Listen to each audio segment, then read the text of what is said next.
ನಿನ್ನ ತಂದೆಕ್ಕಂತ ಸ್ವಯಂವರದ ಈ ತಂತ್ರವಂಶಕ್ಕೆ ನಾನು ಕರೆದುಕೊಂಡು ನಾನು ಬಂದಿದ್ದೇನೆ. ಆಗ ನಿಮ್ಮ ಮೂವರು ನಾನು ಮದುವೆಯಾಗಲಿಕ್ಕೆ ಆಗುವುದಿಲ್ಲ. ಯಾಕೆಂದರೆ ನಾನು ಬ್ರಹ್ಮಚಾರಿ. ನನ್ನ ತಮ್ಮನಾದ ವಿಚಿತ್ರವೇ ಮದುವೆ ಆಗಿದ್ದಾಗ ನನ್ನ ತಂಗಿಯಂದು ಒಪ್ಪಿದ್ದಾರೆ. ನೀನು ಒಂದು ಒಪ್ಪಿಗೆ ಕೊಟ್ಟಿಲ್ಲ. ಏನು ವಿಷಯ? ಭೀಷ್ಮಾಚಾರ್ಯರೇ,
ಕಾಶಿ ದೇಶದಿಂದ ನಮ್ಮೂರನ್ನು ಮದುವೆಯಾಗಲಿ ಹೇಳುತ್ತಿದ್ದೀರಿ.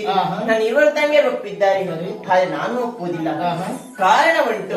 ಈ ಹಿಂದೆ ಸಖಿಯರೊಂದಿಗೆ ವನವೈರಕ್ಕೆ ಹೋದ ಸಂದರ್ಭದಲ್ಲಿ ಸೌಭಾದೇಶ ಅವನನ್ನು ಕಂಡಿ ಪ್ರೀತಿಸಿದೆ, ಮೋಹಿಸಿದೆ, ಅವನನ್ನೇ ಮದುವೆಯಾಗಬೇಕೆಂದು ಬಯಸಿದವನು. ಅವನು ಹಾಗೆ ಹೇಳಿದ.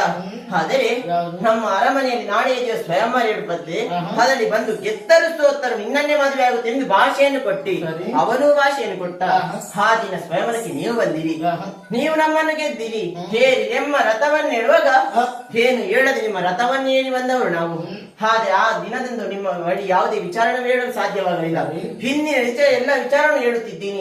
ನನಗೆ ಸೌಭಾದೇಶಕ್ಕೆ ಸಾಲು ನನಗೆ ಹೋಗಬೇಕು, ಅವನನ್ನೇ ಮದುವೆ ಆಗಬೇಕು. ಹಾಗಾಗಿ ನನ್ನಲ್ಲಿ ಕಳಿಸಿಕೊಡುವಿರ ಭೀಷ್ಮಾಚಾರ್ಯ? ನಾ ಸೌಭಾದೇಶಕ್ಕೆ ಕಲಿಸಿಕೊಡುತ್ತೇನೆ, ಆದ್ರೆ ನಾನಾಗಿ ಬರುವುದಿಲ್ಲ. ವಯಸ್ಸಾದರ ಬ್ರಾಹ್ಮಣರಿದ್ದರೆ ಅವರ ಜೊತೆ ಕಲಿಸಿಕೊಡು. ಆಗಲಿ.